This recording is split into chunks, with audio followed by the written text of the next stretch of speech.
Hello, everyone. Thank you all so very much for joining us. Let's get this together. Um, welcome, fellow travelers, to the to the Weave and the Wheel, your go-to podcast for unraveling the mysteries, magic, and mayhem of the Wheel of Time TV series. Today, we're diving into season 3, episode 5, Tela An Riyadh, a title that rolls off the tongue like a secret from the pattern itself. In this episode, we step into the shadowy realm of dreams where reality bends, nightmares stalk, and nothing is quite what it seems. The world of dreams is a place of power, but also of peril, where Aes Sedai, Aiel, and Forsaken alike blur the lines between waking and sleeping. We'll break down the episode's biggest reveals, dissect the dream walking sequences, and explore how the show adapts this surreal and iconic aspect of Robert Jordan's world. Plus, we'll be sharing our favorite Easter eggs, character moments, and fan theories along the way. So channel your inner dreamwalker, grab your Angreal, and prepare to tread softly because in Tel Riyadh, even a whisper can ripple across the waking world. Let's dive in. Let's first talk about today's title, Tela An Riyadh. Well, Yes. first of all, you say that like that's your name. Yeah. Okay. Ron Riyadh gave me a run for my money in the title alone before we could even get into what it actually means, which is highly layered. So kudos to you for being able to let that roll off the tongue just like smooth butter. It's just so nasty and beautiful all at the same time. All right. And so Nasty work. it's real nasty and slippery. Just all right. So Teleron Riyadh is a beautiful nightmare. You are in this dream state, at least as far as from what I gathered. And so for me, the lines got a little blurred and they kind of clarified it a little bit as far as, okay, you can have just a regular dream and it not be Teleron Riyadh. But please make no mistake, when you enter this realm, the consequences can be grave. So while you are in this dream, you can absolutely die. So make sure you listen for the ding when the pin drops so you can come out of it, but be warned, you absolutely can perish. So we see Egwene in this episode find out about Teleron Riyadh and also kind of get a little bit chastised by the wise ones. Speaking of, in the episode's opening scene, Moraine is attempting to control a Sa'angreal called the Saccharin. It was always meant for the Aes Sedai and very powerful, but to be used at its full power, it needs to be used in conjunction with Kalendor, a sword that is controlled by a male challenger. Now, of course, we know that Rand is supposed to be the only person who can control Kalendor. Last episode, Corey and Brittany believed Avienda liked Rand. In this episode, the wise ones tell her, Avienda, she must sleep with Rand every day to stay close to him. Later, one wise one tells Egwene her task of watching over Rand has ended. What are the implications of these moves? First of all, Avienda is not humble. Let me start there. She's not. She is not humble at all. She is not rolling with Rand. I'm sorry, I just dived out there. I'm sorry, but because throughout the episode, it's like I like Avienda, and at times I want to haze Avienda. Go sit down. Go sit down. You're not humble, but they got it. The wise ones got it. They took a sword. You're gonna learn to be a wise one. You're gonna mind us. Okay. And so since you got something slick by the mouth about to say, here's what you're gonna do, and it's not gonna be as fun as it sounds. You're gonna sleep with Rand, wake up with Rand, all things Rand. Okay. and so she was pissed. But to me, I feel like I was excited to kind of see them scold her in that way because she is so live and kind of used to carrying her swords around and doing whatever she wants to do. And you have a different calling now. So it was interesting to see them kind of little girl her. Like I was like, okay, you need a little bit of humbling. Don't get me wrong, I like Avienda. She's funny, she's witty, but it's like you don't know everything, baby. Go sit down. Go sit down. Corey?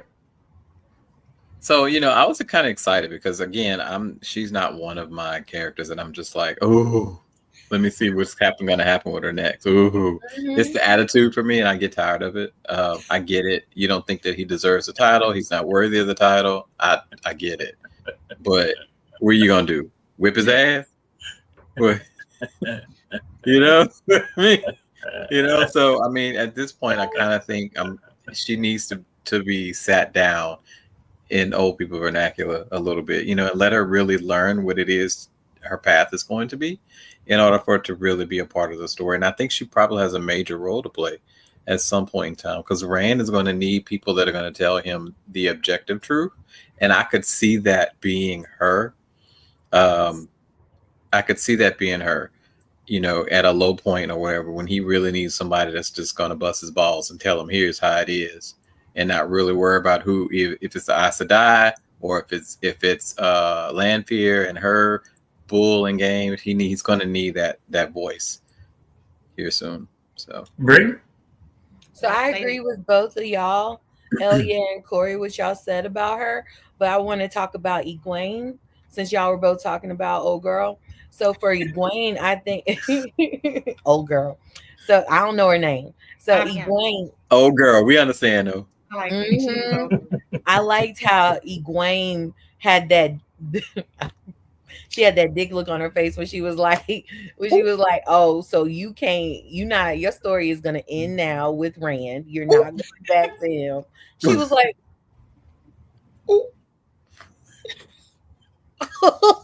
it was so dramatic. Foreshadowing. She didn't want to be disrespectful. So she was like, okay. And then they told her, now we're going to do the dream walking. Okay, that's what we're about to work on with you. So I like that part, how she was open to it and was like, all right, y'all. It's hard to give her structure other than just kind of running behind Rand. I mean, he's cute. All right, I get it. Fine. But still, she was just kind of like his lapdog a little bit in a way. Like she was just running behind him. And she has her own part to play. She's so powerful. So powerful. Yeah. Now she about to come into her own. And I like how the wise ones are helping her come into her own. And I think that's also a way of saying how you need to go to the older women to help you be a better woman yourself and become the person you need to be. Ooh, Lord, jeez. But you know who should kind of be doing this a little bit, though? You would think, but Moraine can't see. She's so concerned about everything Rand. She can't see shit besides what Rand is doing, right? She ain't worried about no other Aes Sedai besides Suwan, and that's it. She ain't worried about nobody else. So you would think that she would be trying to kind of mold some of these younger channelers, women channelers, especially since they have a role in the story, and she has to know that, right? Mm-hmm. And I kind of feel like she's so preoccupied with all the other things that she's just, I'm not a fan of her. She just piss poor. You need a segment just with you airing out everybody you can't stand, because the list keeps growing and I love it. She annoys me. She just does. I do want to say something. So earlier, Elia was talking about little girl. If the television show holds with the books, we're going to see some of the little girl, especially as it relates to Aviendha, especially Egwene. Also, Corey mentioned busting balls as it relates to Aviendha. Keep watching her storyline. All right, let's move. So Elida tells Suwan that she is calling a vote to cage Rand. In the process, she takes several digs at her meaning Suwan, by calling her river trash. She even of her love for Moraine. She also asks where both Moraine and Elaine are located. What strategic advantage would she meaning Elida, have by being so forward with Suwan about her plans? I think she's trying to poke the bear. Right. And I think she's trying to get her to get off her game by saying things that are going to invoke some type of emotional response. But Mother is cool and calm and collected and sees exactly what she's doing. Okay. Elida is both structured and chaos. She is structured. She's both chaotic. What? Structured and chaotic. And I love watching her work. It's the actress. I'm telling y'all, it's that actress. I like the Ain't she good? But I love Alida. Alida was like, basically, where's your interior designer? Why do you look like official one? You got these royals coming in here, scratching up their feet on these nasty ass carpets and chairs. Ugh. Like, I think you was fresh when you was 9. You ain't never been. Never. She was like, this is the holiest of the holy, and this is how you live. Right. You are on hallowed ground, little Fisher girl. And look around like this, like grabbed her imaginary pearls and looked around. Yeah. But you know, Swan had a little comeback, like, okay, I can smell them roses before you even walk in the door, and not everybody wants to be smothered with that smell. It had nothing on how Alida ripped her a new one all the way from the beginning of the wheel to the end of the wheel. She had she did. But I think she's chaotic and structured. So still trying to figure her out a little bit, but I love watching her work. I love watching.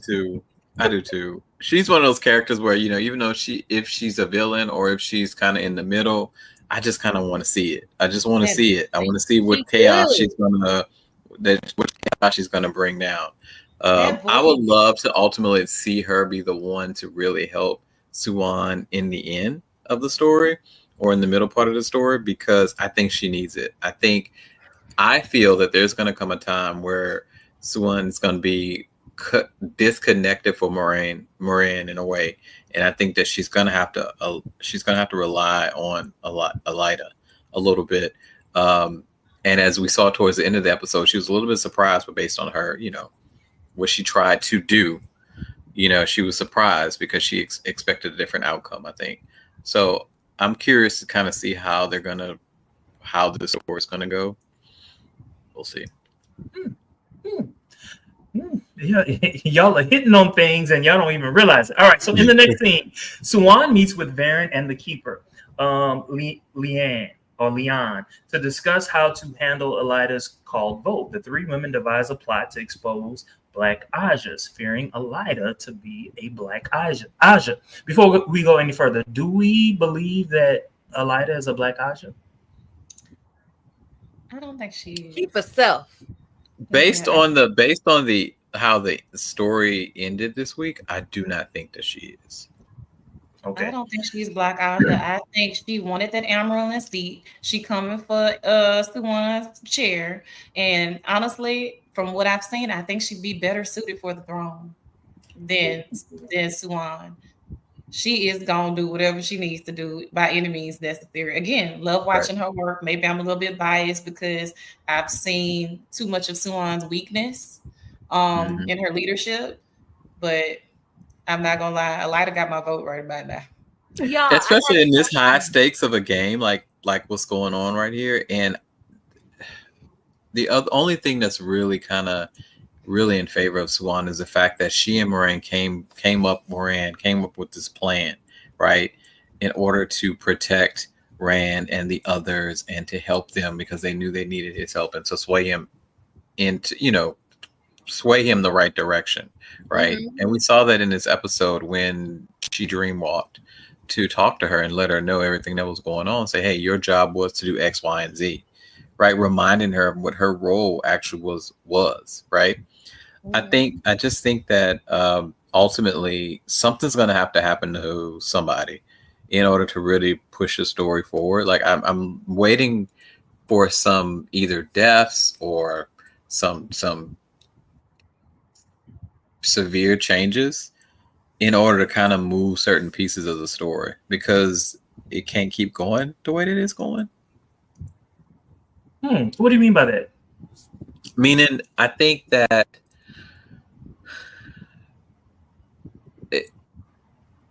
Suan is not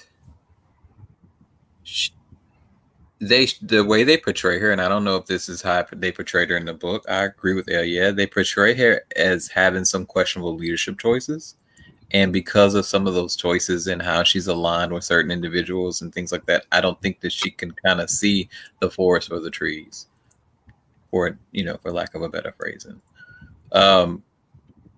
And I think that Elida would be probably a stronger queen. But then that could be my bias because I really like the actress. I like her too. Too many people feel comfortable stepping to Suwan in a real disrespectful manner. Correct. It's been too many. And so I'm It's glad too you many. got some riders with you because they just play in your face constantly. Right. And it drives me insane. The backstabbers. Backstabber. And if you All right. wouldn't having these nocturnal emissions with Moraine all the time, maybe you could focus enough and get ahead some of these issues. Now Right. wait a minute. She got to like get her little something in her dream world. This is a whole right now. This is where I'm with the story. I love it, but it annoys me. It feels like the Forsaken and the Dark Forces are playing chess, and the rest of them are playing checkers. Okay, so let me help you out, Jax. Let me help you out. All right, so because the Forsaken, they know what's happening, right? So the pattern kind of repeats itself year after year. Like some little details change here and there, but they know what's going to happen year after year after. Well, not year after year, but pattern after pattern. Whereas everybody else who's living in this time, they don't, right? Correct. They have some information, but not enough to help them. Okay. Mm-hmm. And so that's what helps the Forsaken. But let's get back to it. All right. So back in the Two Rivers, Maxim, Alana's water, attempts to get her to leave the town. Perrin was told the White Cloaks have entered the mountains, and now is the time to get the Cawthorns. Later, we learn from Avienda that the Aiel share lovers. Will Rand be blessed with the love of many women? If so, who? I think he's gonna be with what's the girl's name who's following him around now? Avienda. I think Avienda is gonna be one. Just like the chief, when we saw the chief was he had the wise one, and then he had his other wife, my heart or whatever. I like how they say that, my heart. Shade of my heart or heart or whatever. Yeah. I love that. But y'all, I got a question. Tell me, what's the motivation for the Black Aja versus the White Aja? They're basically working for the Forsaken. That's it. It's that simple. Okay. Okay. And the Forsaken want the evil power to come, want the evilness to come into power now and be in control. Okay. So Rand can go for good or go for evil. He can. Okay, got it. And right now he's choosing to go for good. Correct. Okay. Now is he gonna go for bad at one point? Spoiler.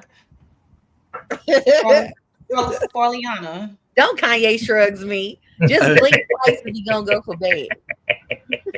I think I haven't gotten that far. I think personally that he will flirt with a little bit of the dark, but I don't know if he's gonna go all the way dark. I think he's gonna have to lean into it a little bit because they're gonna play dirty and they're gonna play rough, and so he's gonna have to get down and dirty with them in order to beat them. I feel. I think it's unpopular opinion. The way that the daughter of the chief is fawning over Rand and just so fascinated with him, I wouldn't be surprised when she gets a little older if she ends up as one of Rand's wives because she is so smitten with Rand. It's so adorable. Rand, I grew the squash. Oh, are you the Karakan? And so you know how when you're younger you have crushes on someone older. So I wouldn't be surprised. And the way she's looking at it, I'm watching it again while we talking, and she's like. So, Paris? Oh, I'm sorry. I could be wrong, and maybe it's again unpopular opinion, but So, Karis Sadai says that I think Elaine is going to make Rand her consort. She told her mom she was going to make Andor a permanent alliance with the Dragon Reborn. Thoughts about that? Thoughts about Elaine? Well, she doesn't know about her father, or her stepfather. So I don't know if you can really count on that happening. I think that Gabriel would probably, I don't know if that would really be able to happen. It'd be kind of interesting though. I don't know. Okay. All right. All right. So Egwene enters the dream state and Talan Riyadh. Describe what happened in the dream world. What happens when when she enters? The Who does she see? tongue. Who does she see? Oh, girl. Well, first you see Lanfear. shadows. Freaking Lanfear. Mhm. What happens? Lanfear. She almost choked their ass out. Lanfear at says, first- "I'm happy you here, bitch." I'm so happy you're here. Then she So I guess my question is, how did Egwene, excuse me, how did Egwene survive that? She willed herself out. She did, but do you think that Lanfear had enough strength to keep her? No, because Egwene is stronger than what she knows, and Lanfear didn't realize how strong Egwene was, so she underestimated her. Because even I'm watching it right now, even the whatchamacallit, the older ladies, the wise ones were shocked. They were like, "You could do that?" Because that was a second. Wait a minute now. How did she do that? She take on too much too soon. You get mad, but then you happy that she survived. It's, mixed emotions. You know how older women are. Now, wait a minute. I didn't know you had all that in you now, child. Honey, child. And Lanfear been stalking her dreams. So I think if she could have killed her by now, she probably would have done it. And would have been just fine, because Lanfear on some, you may have had him once, but I had him all the time. Listen. Right. That's exactly what she's on. That is exactly what she's on. She's song. playing. It's almost like she's playing with her at this point, especially towards the end. She knew she was there. And I'm gonna show you better than I can tell you. on your rock where he said I love you. Right. But listen, wasn't she like the second or third person that Rand was like kissing on that episode? Ran for everybody, baby, and I ain't mad at him. I'm not mad at him. He for the streets. Next, he gonna be kissing on one of the men around there, but I don't think that's what they gonna do. But you never know. Don't they look like the people in Game of Thrones? The Aiel? They look like whatchamacallit. I was waiting for a Khal Drogo to pop out, and we never got it. Never got it. I feel some kind of way. So, I really do. I would not be opposed. But Elida is searching for votes and appeals to a white sister, but runs into Varen's sister. The trap is set. Oh yeah, can you describe for us what's happening? First of all, I'm always a champion for mental gymnastics, except when it comes from my mama. Don't love it so much then. But so we'll go through my therapy session later.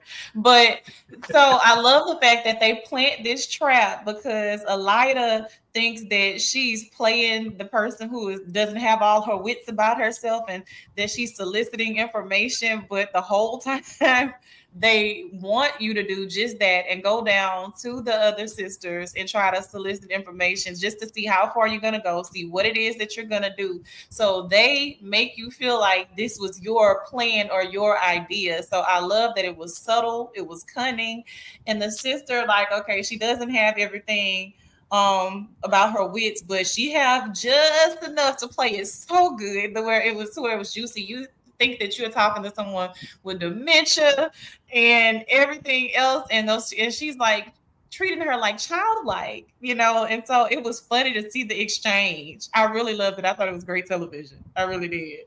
Personally, I love the moment when Elida put her hand over her mouth and the other one she did.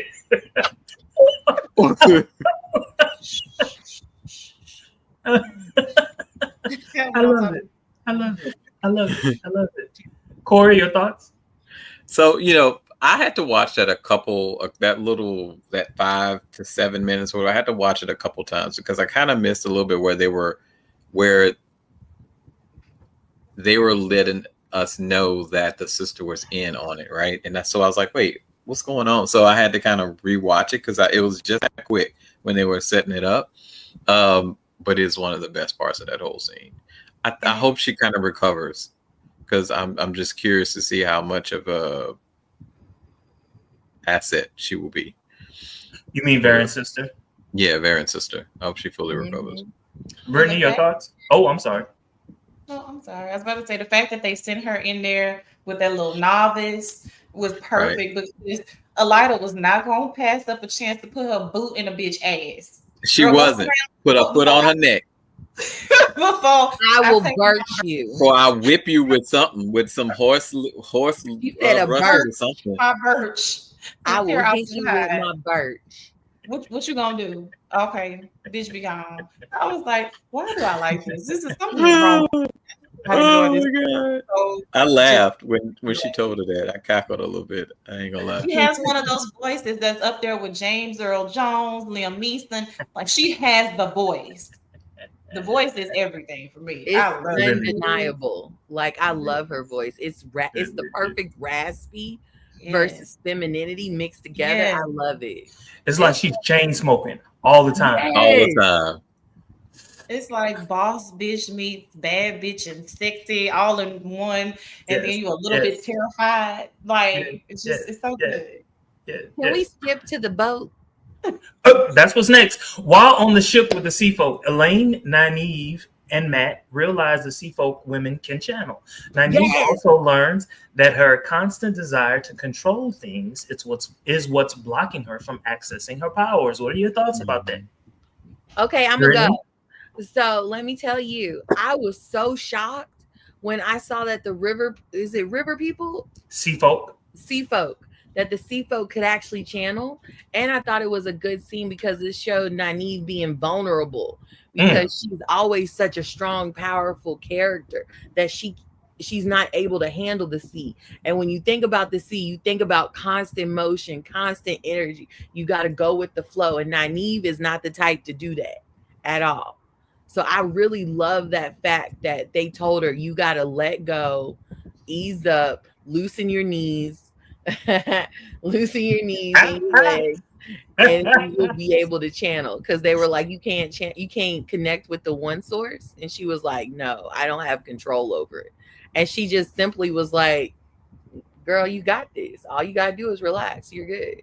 I love that part of it. Corey? Again, it just this is one of the frustrating parts for me is that I know it's part of the story. It's a important part of the story that how she regains or begins to get control of her powers, but it just frustrates me a little bit because that she's so powerful and that she is the only person that's hindering her progress for the most part. And it's so frustrating. You're not much of a foreplay, are you? Just get to the point. Get straight to it. Hey, Miles. I ain't mad at you, Corey. I ain't mad Miles, at you. come say hey. Y'all say hey to Teasing Miles. me with all that. Teasing me. Miles, say hey to everybody. everybody. Just give me some. Who's that? That's Miles. Come here. They can't see you. Hey.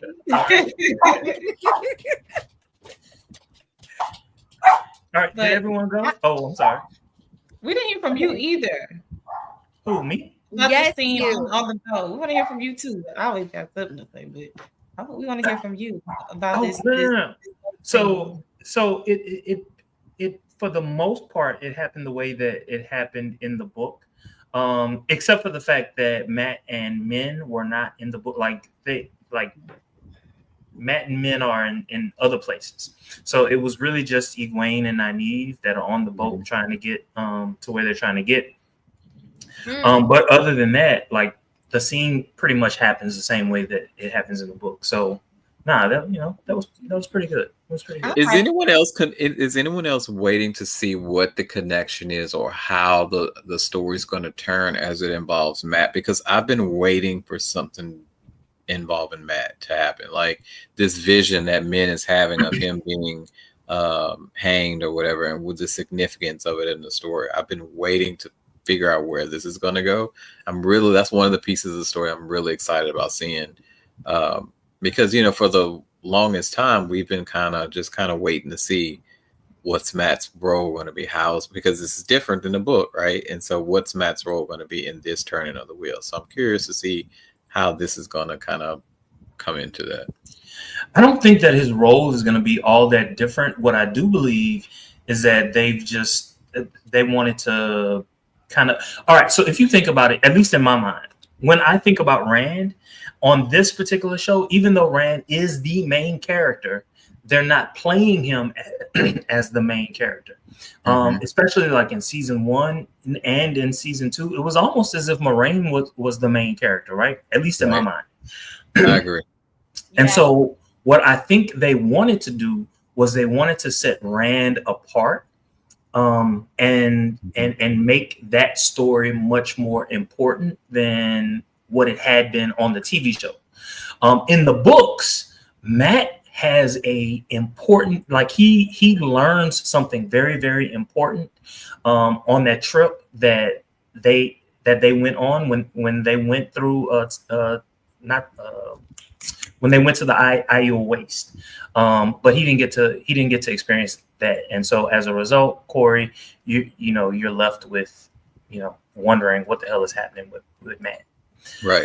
So Kara says, "You and me both, Corey." Can we talk? Because he's the only one of them that doesn't have an arc that's building. Like, we know something is going on with him because of his good word usage.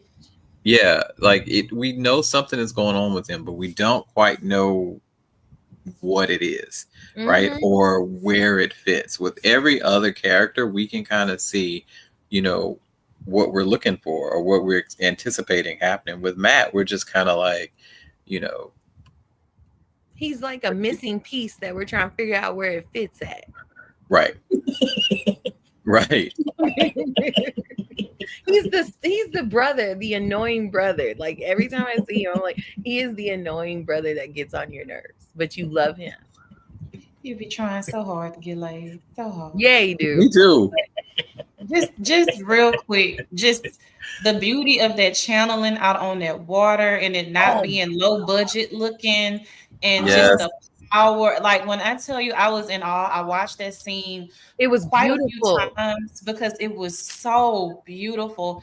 And you guys kind of talked about it already with Nynaeve, and the figurative language used there to kind of put her at ease, like, hey, loosen your knees, chill out a little bit, relax. Channeling is like the ocean. It shouldn't be controlled. Do what you do. And it's like being a woman. There's many ways to do it.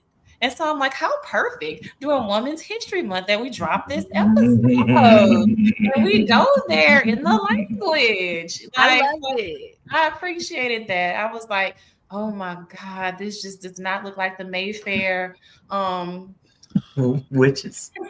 I like Mayfair with the special effects. Like, it was so freaking good. Like a Tubi movie. I do like how they use magic in this show. Yeah. It's different, but it's also it's cool. It's not overkill with it, but it's grounded in some sort of reality, so to speak. I really like it. I do. It's like Captain Planet, and I'm showing my age a bit here. Wind, wire, water, fire, heart. They're using what's natural to manipulate. So I think it's just so beautiful. Like, okay, but anyway, I'll let that go. And so I like how they were like, "Bitch, you better not say shit about me being able to channel because I'll whoop your fucking ass." I was supposed to below that one over there, C6 still. Yeah, I was supposed to stay down below. But y'all up here watching stuff. Because I don't want the tower to know that this is going on. So, you mentioned Women's History Month. Kara says, let's take a moment and recognize how many powerful women are in this story. Yes. That is by design. Yes. All right. You said, what'd you say? I said innumerable women in this story. Yes.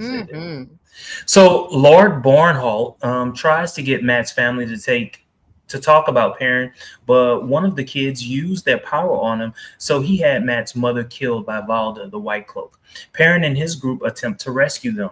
Alana and Maxim argue over her involvement. Alana explains she needs an army from the same village as Rand, Nynaeve, and Matt. She releases her bond with Maxim after he vows to kill Leandrin. How did you all feel about that particular moment, especially knowing what happened in the last episode? I'm watching it right now, and it's really powerful with the trees in the background, with it dark, with her little shoulder pad outfit on she just made. It is just very like bold and very dramatic. It's very dramatic right now. I kind of feel for Maxim in this part, because he's like, I don't understand why why aren't we going after Liandrin? Why aren't we doing this when our piece, our other half of our heart or whatever was killed?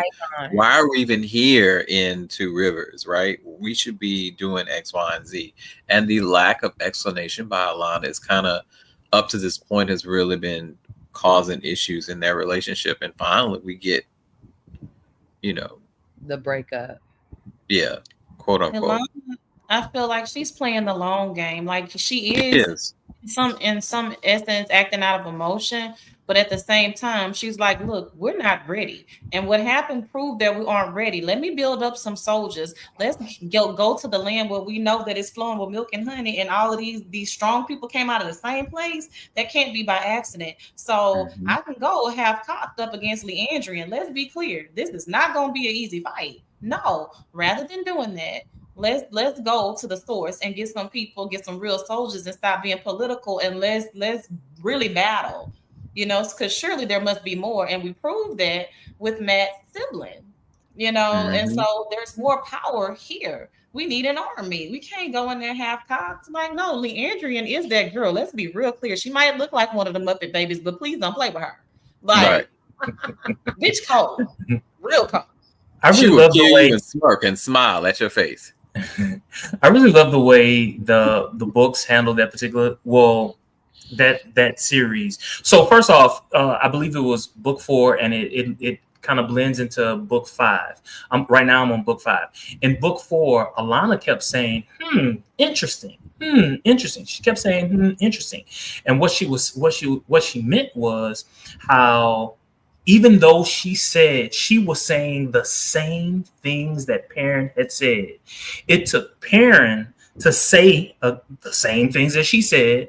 And now all of a sudden, everyone in their town is doing exactly what Perrin had suggested. And so what she was hinting at all along was the fact that he has something within him, right? He has something within him that can make people bend to his will, right? And that I'll bend for him. Would you hold on? Wait a minute, I got something for you. How far would you bend for this? Giving me a little bit of the weekend. If Weekend got a nice little lineup, cut a little bit of them naps out and let it and pluck it out just a little bit. Oh yes, he handsome now. He like I don't know how I feel about that, Corey. All right. So I'm skipping ahead just a little bit. So Lan visits Moraine on the desert mountain and confesses she died. She confesses that she's going to die before the last battle.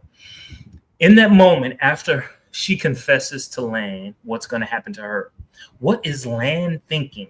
What is Lan thinking now? Think about Lan's character and his relationship with Moraine, his relationship with other people.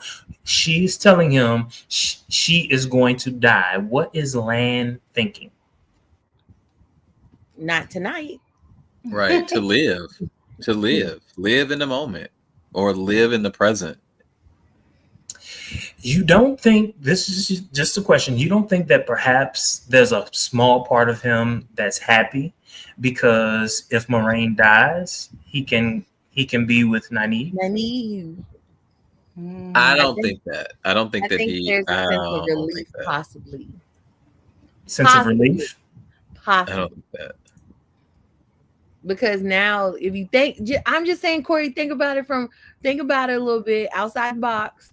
If she's gone and the mission that she has, he follows her like a little puppy dog wherever she goes.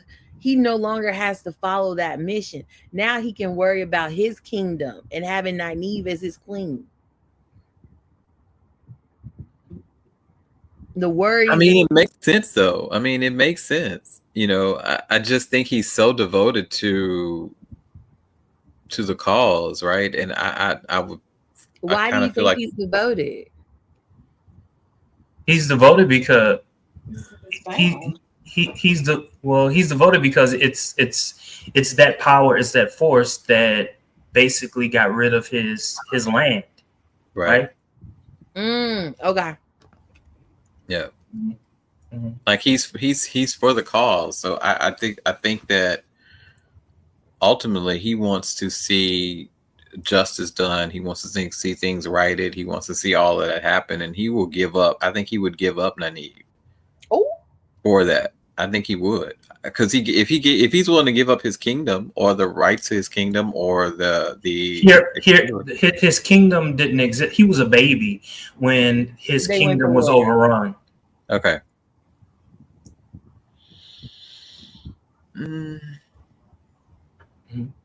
Oh well, let's move. So earlier, Corey, you were talking about Matt and Matt's storyline. So Matt finds an image of his death that Min drew. We know that Matt is lucky, uncannily lucky. How long will his luck last? I think it's going to last for as long as it needs to. I think he's going to luck his way into his purpose, into his destiny, and he's going to luck his way through it. And Matt may be the final one next. Besides, we know Moraine going to be there. Rand might be crazy. He might be the last one left. Matt might be the last one left. So I'm not saying you're wrong. But just remember that horn blowers, I forget what it's called, but people who blow the horn of Valir, they end up dying. Oh no, right. They do. He blew the horn.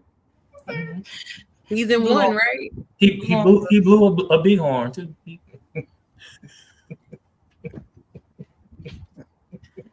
We've all blown on something when we're supposed to. Move it on. Right. Listen, I like how he gets he's terrified, but he kind of plays it real cool. Like, man, shut your ass up. Because none of your bitches be right. They are right. Wrong. And so, I don't know. I think we may see Matt continue to have that serendipity and be around quite a while, but he didn't have to do men like that. Like, he had to do men like that. Min was just trying. Although, she can kick rocks too because she betrayed him. But I mean, hey, it is what it is. Oh, so this is a question, I guess, about friendships. Outside of the show.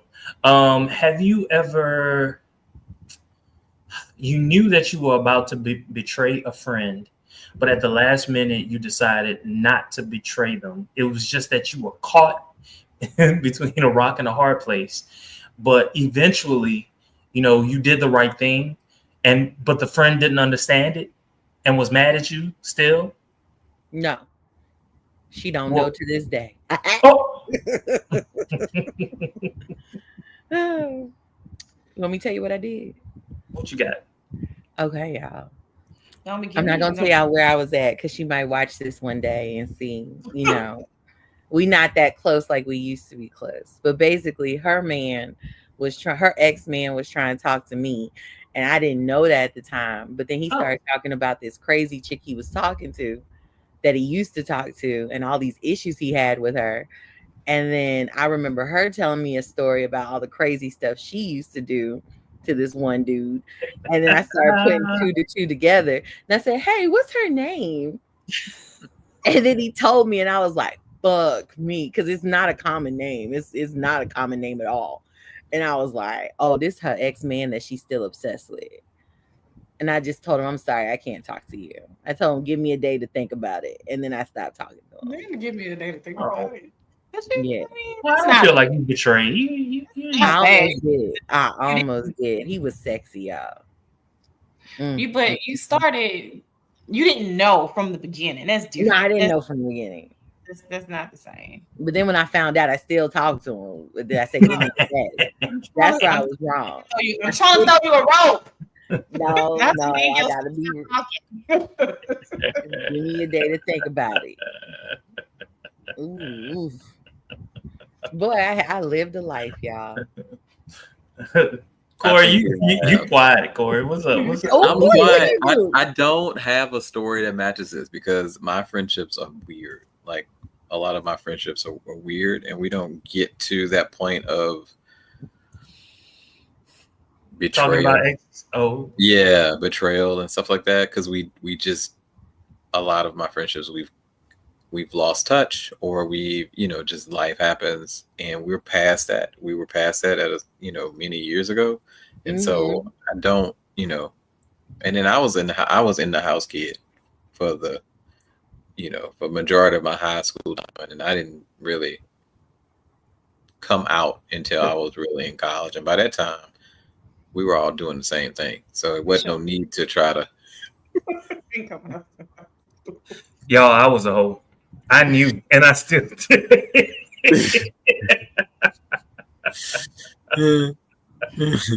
Still did it. Sacred. That's not a word I throw around loosely, and so that's not something I can't. I absolutely cannot. Now, don't get me wrong. I'm not holier than thou. I had some stuff, but not with friends. If I considered you a friend, no, absolutely not. Yeah. Absolutely. I also call people friend easier than most, but I also recognize that true friends are very hard to find, and all of us we probably call 10 people friend, and of that 10, probably 3 or 4 are actually friends or real friends. Yes. So because of that, it's hard for me to make really close friendships and relationships. And we live in Baton Rouge. It's hard. It is hard. It is very competitive out here. Even for your friends, it's competitive for your friends. I guess I'm just fortunate. I guess it gets competitive and catty. I'm taking applications though. Oh, come on. All right, let's move on. All right, so Elida attempts to talk to Sisters of the Black Aja when a gray man attacks. Swan saves Elida. Was that a wise decision to save Elida? Yes. Expound, Corey. I think she needs somebody that's, if they're not touching the dark or close to the dark, that is on her side, or as close to being on her side as she's going to get right now. And I just don't think, and I could be completely wrong, other than her being competitive and wanting the throne, I don't think she wants the throne to give it over to the dark side. She wants the throne for the White Tower to excel and to be at a point where she thinks it is not anymore. So I think it would kind of make her a little bit stronger in terms of her defense against what's to come. Love it. Well stated. Oh yeah. First of all, Elida is an old head. She does not like what she sees. She speaks on it openly to the point of blatant disrespect and offense. And I do not care, because guess what, little girl, you were my novice. So let me tell you about yourself. I think she is so willing to make those tough decisions to where the current Admiral would lead with emotion. Elida's gonna make the decisions that need to be made. So I think saving her was a wise decision. And I think she's aware. Suan is aware of her weaknesses. She is. She may have wanted to take her head initially, but now you see, look, she did not. We don't negotiate with terrorists. Oh, okay. You got me confused. I am not Suan. Flip. Killed her. What you got for me? A name. Need one. The fewest words possible used in extreme torture. Willing to do what I have to do because I need to know who these Black Aja are. No, they need to be neutralized. Yep. She came in willing to lead. It is what it is. So I think it was a wise play.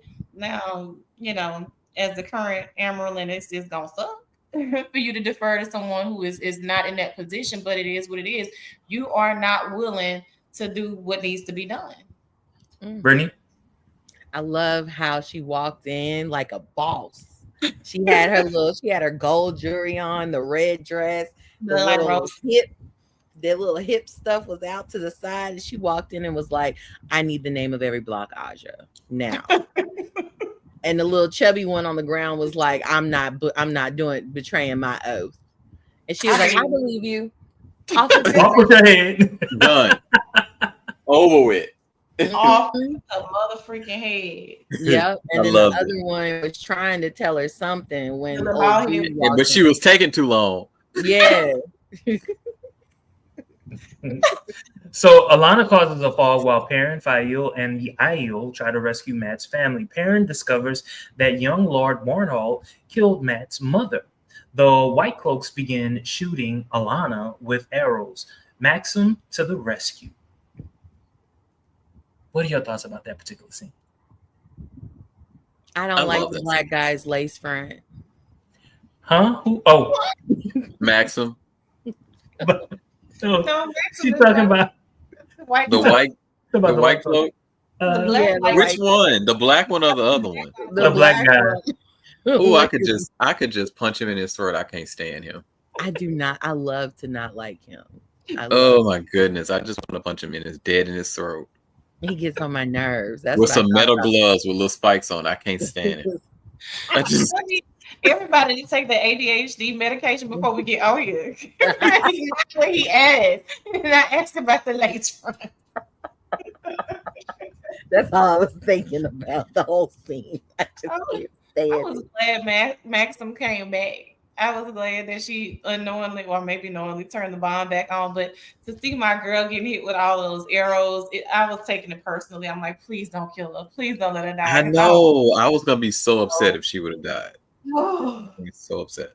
But when he came back and the way he came through, it was so good to watch. I loved it. All right, so Perrin and Fael face off against the White Cloaks. Rand and Lanfear meet in his dreams. Is Lanfear playing Rand? I don't know, because she likes him so much. I can't tell. I can't tell. I don't know. She using him with Egwene for sure. Oh yeah, totally. She's getting in the Gwen head and getting her off. I think it's more about mine and Egwene than it is about I agree with you guys that she is genuinely her neck. She on her neck. She can't stand it. She want her out of the picture. Right. This has been lifetimes that this has been my man. So no, I genuinely am for him. I am. Even though it's backhanded and toe up, I'm still for him. But I'm gonna play in your face while I do it. I think she's for him. I think that, and I think we talked about pieces of this last time, but I think that she's an opportunist, and I think that she's also not 100% one of the Forsaken. I think that she's for the dark, but it's complicated because she's fallen for Rand, and I think that puts her in the middle, so to speak. And I don't know at this point if she would be able to pull herself away from Rand, because they said every turn of the wheel is them two. Her situation with him, finding her way back to him. And you see the relationship that she has with Moraine too. So, and she was just giving it to her time after time after time in that last episode, just killing her over and over 15 different ways. So they butting heads, and Rand is also part of that as well. So it has to be something a little bit more than just, her being in the middle and playing both sides, light and dark. All right. So Moraine asks Egwene to help her deliver a message through dreams to Siuan. She shares with her that the White Tower must bend the knee to Rand. Is Moraine pushing Siuan away because of the knowledge of her death, or because of past transgressions from last season?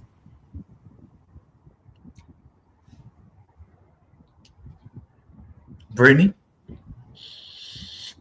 I think it's a little bit of both. Their relationship is so complicated and there's so much history there that to know that she's not going to be able to be with her in most likely in this life, that she got to start pushing her away. And I think this was her way of saying goodbye, because she don't know if she kind gonna of see felt her. that too. Yeah. Hell yeah.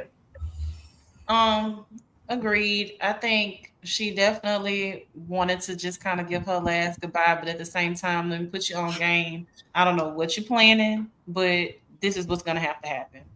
Mm-hmm. You know, and this is not a poor part of the wheel that we're gonna be together right now. I'll see you next lifetime, like Erica Badu, but a final warning: bend the knee, bend the knee. If not, we ain't gonna make it. We ain't gonna make it if we don't. That line, though, that line that she told her, that was my favorite line this episode. Where she's talking about, I will wait for you in this life or the next or whatever, something she was saying. That was the best line this whole episode. It was beautiful. Gives me chills. It was beautiful. Yeah. For you. Yes. That was it right there. That was it. Now, last scene. We got like 5 minutes left. Meanwhile, while all of this is happening, Egwene sees possible futures for her friends. Then she sees land fear with Rand. Hey, what's happening? Talk about a culmination. Correct. Correct. But can we talk about for a minute all the possible futures that she saw, though? Like the happiness and the things that she did see that was... now, I had questions about. I did, because I wasn't sure, was she seeing the future or was she seeing the dreams? Was she seeing their dreams or was she seeing the future? Either way. No. Either way. No.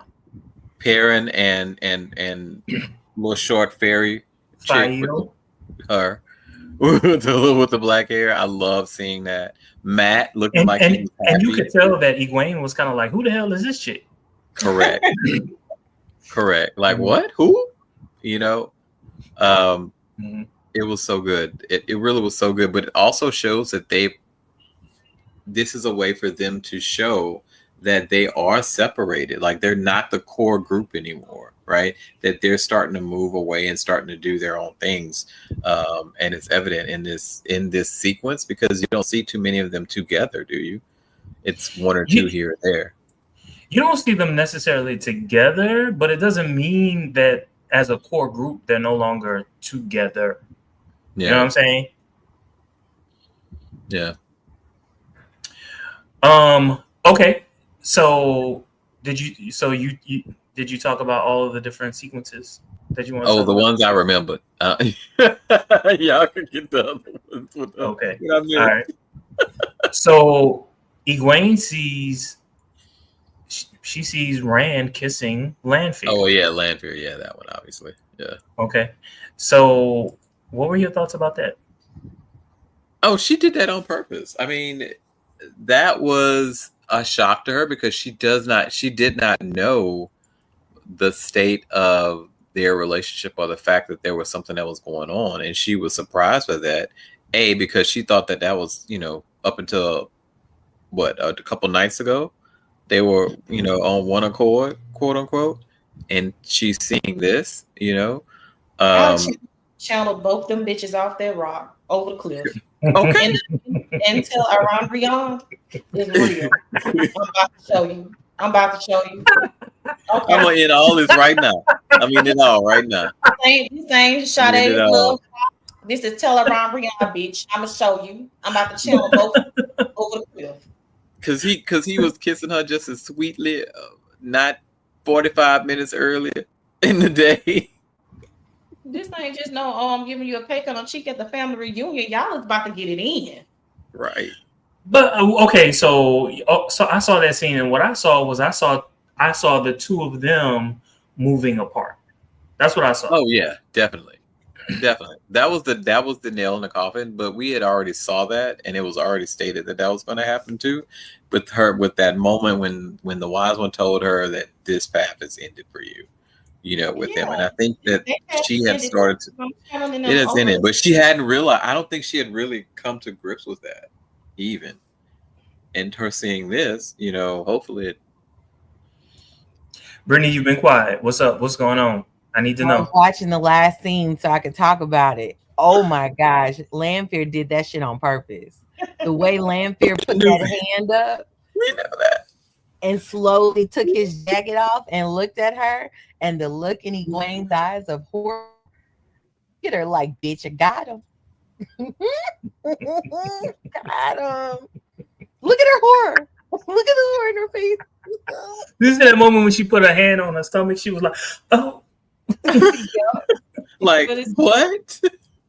Reliving all the moments Lanfear messed over her. She handled herself well because all that power of Gwen sitting on. Okay. I would have pushed them off the cliff. But I think it was a dream. I don't know if it was their futures, but I think it was all because Hopper was in the dream with Perrin. And Hopper's dead. So, and then the mom, Matt's mom, is dead too, right, y'all? They killed. So that was the thing. That was what like threw me for a loop. It was like, is this Matt thinking about his future? Yeah. Not knowing that his mom is dead? Yeah. Or you know what I'm saying? Like that's what I was thinking. Confused. I was thinking that it was him dreaming about his future life. And she was stepping foot in their dreams. And she just so happened to eardrip, as the old people say, on Rand, and to see, let me wonder what Rand dream about. And well, you see what's going on in Rand dream, right? And we know that Lanfear was actually in the dream with Rand. She's just thinking he's dreaming about him, probably. But Lanfear is actually present. Lanfear, the Forsaken. So the one thing that they know about Lanfear is that Lanfear's strongest power, strongest gift is right. They did say the dream world. They did say that. They did say that. And now that's what's more shocking. I guess to her, that's more shocking then. And also, would it seem like that's a betrayal to everything, right? Mm-hmm. Everything. Like, can she even trust Rand? Right. You know what I'm saying? So I just connected that. Like that to her, that has to be a betrayal. Mm-hmm. It is. That's why she grabbed her stomach like that. It hurt her in the pits of her core. More so the fact that was, her little boo thing at one point. It was like, wait a minute. We are all risking our lives for you. And now you out here doing fuck shit with Lanfear. So what y'all think is going to happen next episode? She's going to confront him. I think that she's going to confront him and it's going to cause some sort of issue. It might be resolved by the end of the episode, but it's going to cause some sort of issue. Some sort of what you thinking? I think it's going to be just the push that she needs to be done with Rand and pursue her own path. Yeah. Right. She needed to see it. God had to slap her in the face with it. And then we'll see her really progress in her power. Like, I think ultimately we're going to see something happen to all of them, and it's going to push them. Damn, Rand is sexy in real life. Damn, like love makes you weak. Yeah. So, well, I don't want to betray it. Let's watch the show. All right. So, anything else that we want to say about this show? I sent y'all a text. I was just like, let's talk about some of the other shows that we're watching. Not necessarily because we want to cover it, but like, hey, there are other stuff. There are other things that we're watching. Okay, one thing. Moraine's lace front, everything. I'm gonna just say that. Stop, Elia. I'm serious. Now that I see her in real life, every time you say lace front, take a drink. We're gonna be drunk.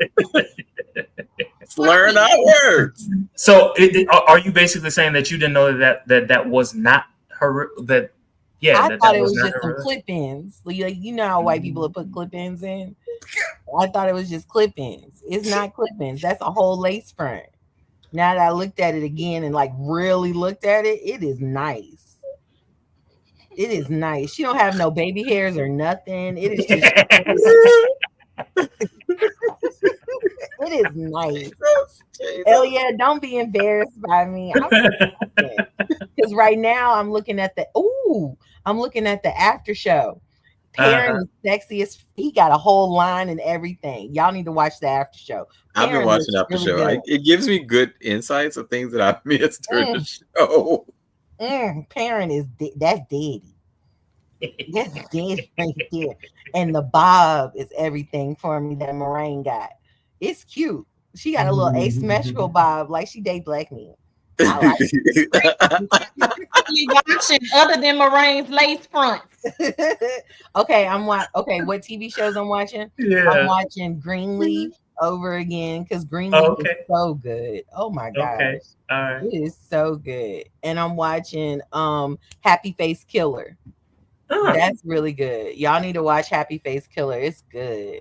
It's about this girl whose dad ended up being a serial killer, and she found out randomly one night when her mom told her, your dad just got arrested. And they're like, for what? Murder. It was good. It's good. Y'all gotta watch it. And Surface, Happy Killer. Surface is on Apple TV. Happy Killer is on Amazon Prime. Surface is about this British black girl who fell off a ship, and her husband found her. She lost all her memories, and then everybody's telling her what memories are really true. No, what she should believe and shouldn't believe. And she gets her memories back in like unconventional ways. I don't want to tell it. It's really good. It's a really good show. Oh yeah, what are you watching? All right, so one of the things that I'm currently watching and enjoying that's still going out on Thursdays is House of David. When I tell you, acting is amazing.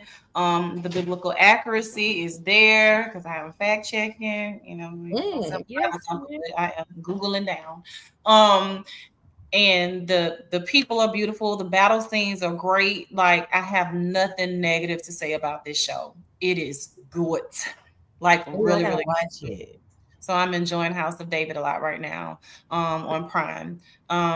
Guilty Pleasure, Tyler Perry's Beauty in Black. I just started watching that yesterday. You just started? I didn't know that shit. I didn't know it existed. I ain't gonna lie, a lot of the times I'm hitting that plus 30, plus 15 to skip through some of the parts where they just overplaying the scenes, because that is one of the things that just drives me insane about him and his writing or his writers. But overall, it's just enough to keep my attention to where I'm looking for season 2. Like, okay, I will watch it. We spoke about it in the past, you and I, Jermaine. Wicked City. I told you it got a little grit to it. It got a little cheese to it, but it's good. It's good. He's giving me a baffled face, but we talked about it. What's it come on? Wicked City. It's on All Black. But sometimes you get it on Prime. It was surprisingly extraordinary, you know, for what I thought was going to happen versus what I received from the show. And can I just say their use of powers is also really good too. And for sure, they had the budget of that show to do better than Mayfair did with their powers and stuff. That's a shame. You know, the writing was good. The writing was good. You could tell it was wrote by us. Yes, it was, but it was believable. It was believable. And so, yes, Wicked City, don't sleep on it. Amazing show. So House of David, Wicked City, Beauty in Black, and Scamanda. So that was like Amanda, but Scamanda. And so there was more of like a documentary type thing where this woman faked cancer and was used in the church and like fake cancer so many times. It was horrible, but also very entertaining. Were the people shocked every time she lived? Yeah, like at her. Now she's pregnant. Now she's doing this. Now she's doing that. Yeah, it was insane, but it was good, messy television. So, Corey, I love it. I am watching. I'm all over the place right now. So I just finished Paradise, which is really good. It's so good. It is so good. It is so good. I just finished. Hulu. It's good. Yes, it's on Hulu. It is really good.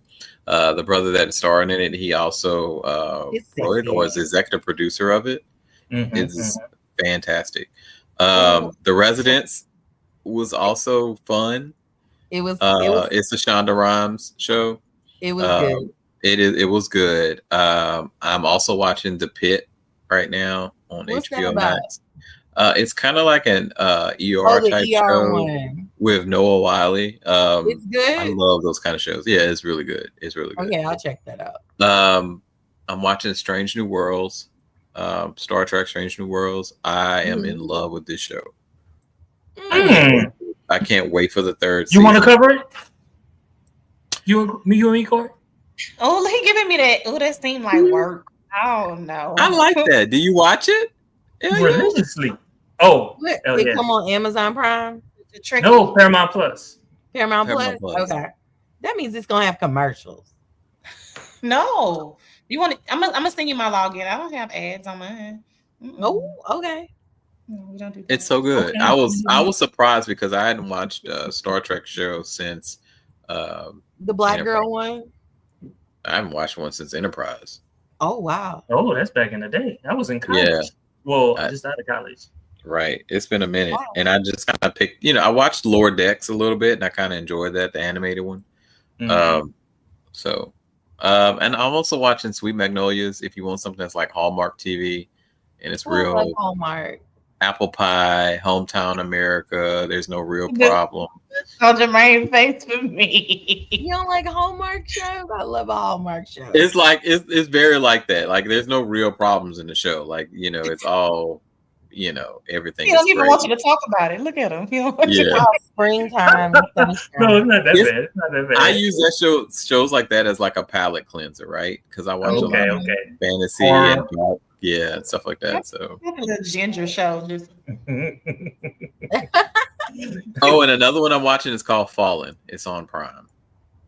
Okay. Wait, which one's Fallen about? It's like this girl. She has some mental health. Oh, I saw that. They put the new episodes out. Yeah, they got new episodes out now. It's a new series. Okay. It's based on a movie that I saw on Netflix. Yeah, it was weird the way. And ultimately, it's the story of the fall of the angels, right? And so she falls in with one guy, and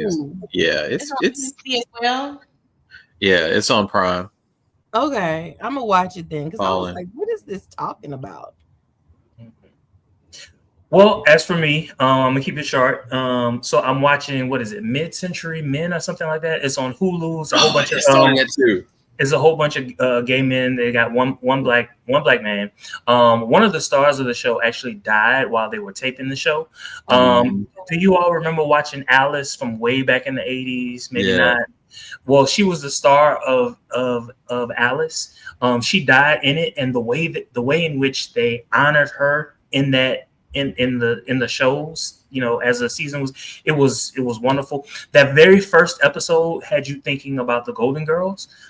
Like everything about it had you thinking about the Golden Girls, and then they did a pivot, and it was a good pivot because it made you want to continue to watch. Just the fact that they were referencing the Golden Girls, I was like, okay, I want to see what you're gonna do after this. And then a guilty pleasure of mine is Beyond the Gates. Black soap opera. Yeah, but it's a show because it's a soap opera.